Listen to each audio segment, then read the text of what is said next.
Kapag sinabi mo na, I want to be an artist, iisipin nila na starving artist, or walang pera dyan, hindi ka mapapakain yan. Hi everyone! I'm Genelyn Sandaga at ang gagawin natin ngayon ay October Bullet Journal. And alam ko, mga second week na ng month, 'di ba? Medyo late. Pero yun nga, sabi nila it's better late than never. Kasi itong mga nakaraang week medyo naging busy tayo. Kaya medyo matumal yung paggawa natin ng video. Pero yung mga susunod natin video at itong video na to ay mga more on tutorial. Pero syempre may review pa rin. And binigyan ulit ako ni Ate Mals ng pang bullet journal. Pagdating ko sa bahay nila, nakabox na yung ibibigay niya sa akin. Kaya yun, nilagay niya na rin dun sa may plastic na dadalhin ko. Tatanggi pa ba tayo sa blessings? Thank you so much ulit. At bumili rin ako para idagdag natin dito sa collection natin. Ililink ko down below sa description box yung mga materials na ginamit ko dito. So let's start the video. So ito na yung box, pink na pink eh, no? I-open na natin. At yan, cute. Ang dami natin bago dito. Ano to? Ang nakalagay ay memento. Ngayon lang ako nakakita nito. At kahit sa mga stamp! Ang galing! Yung ink. Meron tayong green. Gold naman to. Galaxy Gold.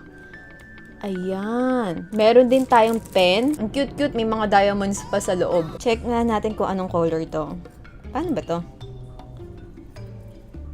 Hindi naman siya pinipindot. Iniikot yung pinaka-tip niya dito. Pag ganyan. Ang color niya ay black. Medyo may kabigatan din siya. Pink na washi tape. Tignan natin yung itsura niya. Kailangan mo siyang i-peel bago mo idikit ng ganyan para yung sticker. Ito naman yung washi tape din. Yung tape na talagang ganyan. More washi tape. Diba? Ang cute. And then, may mga pa-insert ulit tayo. Meron tayong pink na ganyan sa likod. May mga sticker tayo para retro-retro. May mga memo pad na ganyan. Ang dami Insert before pa, isa-isa lang. Ngayon, papad ng ganito ba?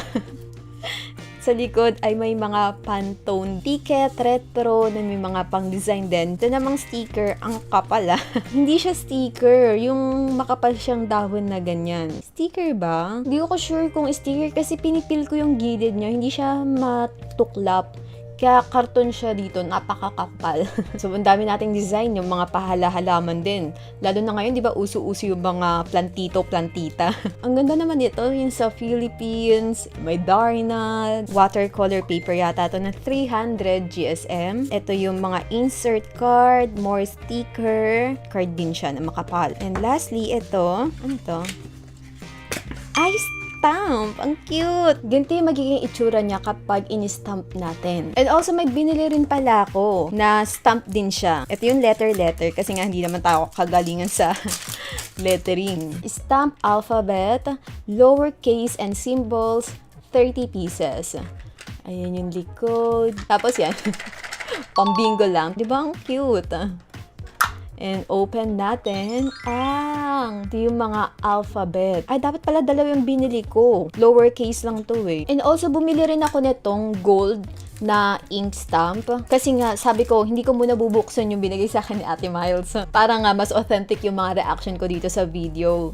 Pero yun, nung mga napapala ko, double tuloy. Pero okay lang yan. Brown at syempre, ang generic color black. At pwede siyang i-stack na ganyan, no? Para well-organized. At bago ako magpatuloy, kindly like this video to support this channel. At kung bago ka pa lang dito, subscribe ka na at tap mo na rin yung bell to get notified. Ito yung gagamitin nating reference. Ito yung kamay ko. Nakaganon lang ako. And dito sa side na to ay yung violet cellophane. So, ang gagawin muna natin dito ay yung measurement. Hanggang dito yung size ng hand natin. I-measure natin hanggang dito. Tapos, yung width naman niya ay hanggang dyan. Ang ginagawa natin ay yung length, yung width, yung mga joints na yan, ayun yung mga mag-guide sa atin at pagduduktungan natin later on. And then, ito yung pa-diagonal pa ganyan hanggang pa ganito. Alam niyo yung balloon, tapos ipapop na may arrow siyang ganito. Tapos, para magkaroon siya ng precision, mahalaga yung may joint na ganyan.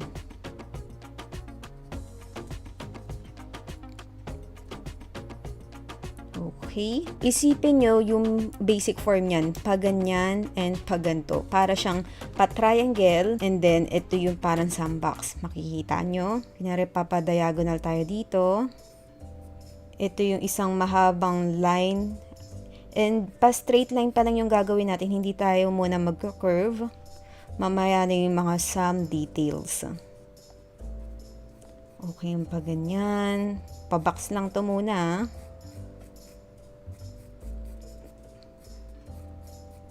May gap siya dito, so expect nyo na maganto siya kalaki.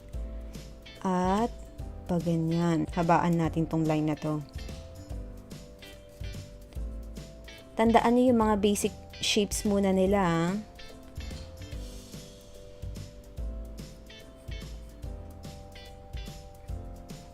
At ito yung maliit na yung pinky. Pa-curve line tayo dyan at tatapos tayo dito sa minark natin dito. Pagduduktungin natin tong dalawang line na yan. So mapapansin nyo na nabuo na natin yung basic form niya na para na siyang nakaganto. Pero need pa yan ng some details. Yung kuko natin, so yung basic form muna, dito yung di ba yung pa-nails natin, yung pa half circle ng ganyan, pa-round. Yung medyo pa-curve lang natin ng ganyan. Pa-curve. And then, medyo lalapad siya dito. At, papa-curve ulit. Ganyan.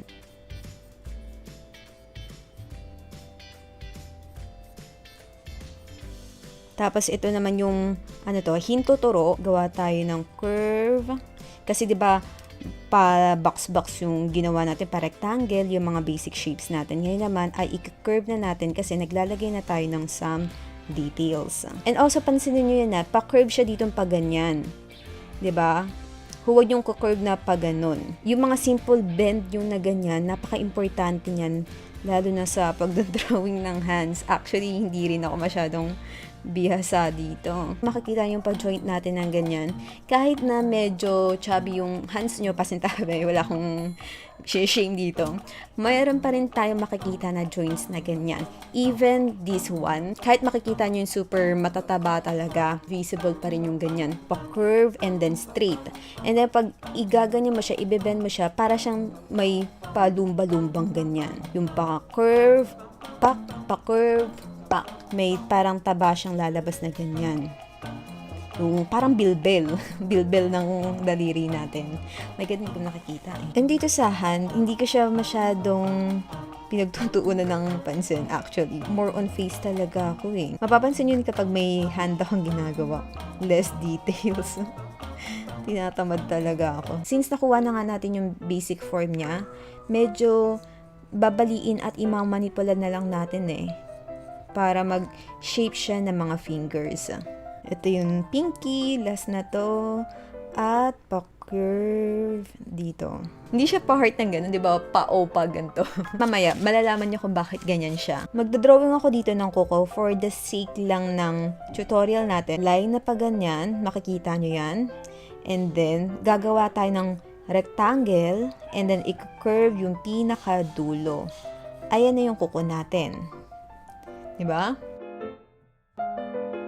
Ang gagamitin natin pang kulay ay itong Himi Gouache na lubos kong pinagsisisihan. Yung mga first to third layer, okay pa, pero nung nag-add ako ng more layers, yun, dun ako nagsisi. Makikita nyo rin habang nagpa-progress itong painting. Gusto ko kasi na solid, well-blended, at vibrant yung final result, kaso nagiging muddy at nalilift na yung mga previous layers kasi makapal na yung nailagay ko. Kahit na alam kong hindi ako gaanong kagamay tong gouache, ginagamit ko pa rin yun nga para makapag-practice tayo at matuto. Okay lang sa akin na kahit nahihirapan ako sa paggamit kasi ganun naman talaga sa una, diba? Uulit pa rin ako sa paggamit ng gouache. So yun, nagsimula ulit ako ng bago pero this time naman ay acrylic na yung gagamitin natin kasi medyo visit na ako dun sa gouache. Next time na lang yun. Actually, bihira ako mag-practice off camera. kung ano yung ginagawa natin dito sa channel, yun na rin yung practice ko kasi medyo busy talaga. Sa hand naman, hindi talaga ako gumagawa ng kukuha. Medyo odd siyang tignan, pero yun kasi yung bet ko, yung sa unang tingin, hindi mo mapapansin na walang kuko, pero habang tumatagal, medyo napapaisip ka na parang may kulang. Ganon. In this part naman ay nilagyan ko lang ng solid gold yung buong circle. Then gagamit tayo ng sponge, yung ginagamit sa panghugas ng plato kasi why not, 'di ba? Padabdab lang yung pagload ng acrylic at padabdab lang din yung paglalagay sa papel para mukhang nag-i-spread yung sparkle around the circle. Parang nag-glow, ganyan, bongga. Pumitas din ako ng dahon sa labas at gagawin natin parang stamp. Nilagyan ko rin ng gold acrylic at pinalibot ko dun sa circle. Noon sinimulan ko tong October Bujo na to, wala akong idea or theme, pero nung natapos na natin tong title page, yun na, black and gold.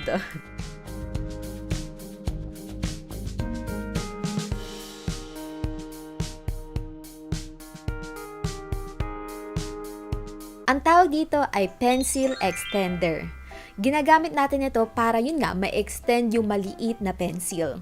Ang una muna ay ibababa natin yung ring dun sa pinakataas bago natin ipasok yung maliit nating pencil. And then, itataas ulit natin para sumikip. Para hanggang sa kahuli-hulihan maggamit natin yung pencil natin, hindi sayang. Available din yan sa Shopee shop natin for only 34 pesos. Ito mga nakaraang linggo, madaling araw na ako natutulog at kailangan ko din gumising ng maaga. Kasi paunti-unti nag-a-add na tayo ng more products sa Shopee shop natin. Dito sa YouTube, ako lahat gumagawa from planning, artwork, filming, editing. Doon din sa Shopee shop, from supplier, processing, answering queries, packing, pick up, hanggang sa dumating sa inyo, ako din lahat. Actually, nakakapagod talaga. Halos ihi, ligo, kain na lang talaga yung pahinga. Pero don't get me wrong Super thankful talaga ako sa inyo sa pagsuporta nyo sa channel at dun sa Shopee shop. Yung mga rating, pasend yun ng mga pictures, yun, super nakakatulong sa shop at masaya ako every time na nagugustuhan niyo yung mga product. Yung ultimong pag-appreciate nyo kung paano ako maglagay ng tape. As in, nakakatawa kasi worth it talaga.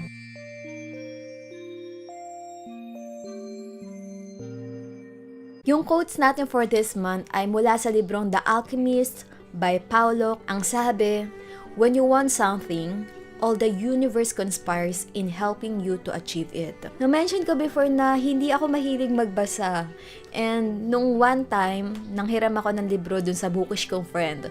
Ang pinahiram niya sa akin ay yung Little Prince at itong The Alchemist. Nagandahan ako dun sa dalawang book na yun. As in, ang ganda ng kwento nila, yung thoughts, yung mga quotes, mga pa-quotes nila. Tsaka maikli lang, kaya napagtyagaan kong basahin. Pursuing an art career is not easy. Actually, halos lahat naman ng pursuing passion mo to be your career is not easy. Kapag sinabi mo na, I want to be an artist, iisipin nila na starving artist, or walang pera dyan, hindi ka mapapakain yan. Kasi, ang inaakala nila ay is just a hobby. Pero, may naalala kong quotes. Hindi ko matandaan kung saan ko nabasa o narinig na kapag tinrato mo as your job, it will become your job. Parang ganyan yung thoughts. Nangarap ako and I want it to be real. Sasabihin ko ulit it's not easy. You have to work hard, be consistent, have grit. Yan yung mga ilan sa kailangan natin to pursue our dream. Honestly, kapag naglo-look back ako, na-overwhelm ako kung paano ko nakayanan. Yung iniisip mo na akala mo ikaw lang mag-isa, pero hindi mo alam na maraming tao na tumutulong sa'yo. Yung mga bagay na hindi mo inaasahan na nangyayari paunti-unti. Hindi pa tayo nandoon, malayo-layo pa tayo, tuloy-tuloy lang. Kaya ikaw, mangarap ka din. All the universe conspires in helping you to achieve it.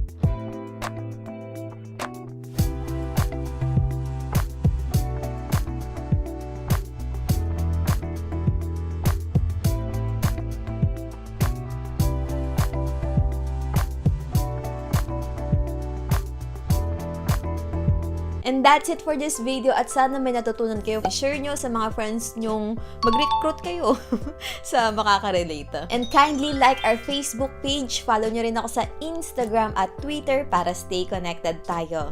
Thank you so much for watching. See you on the next video. Bye!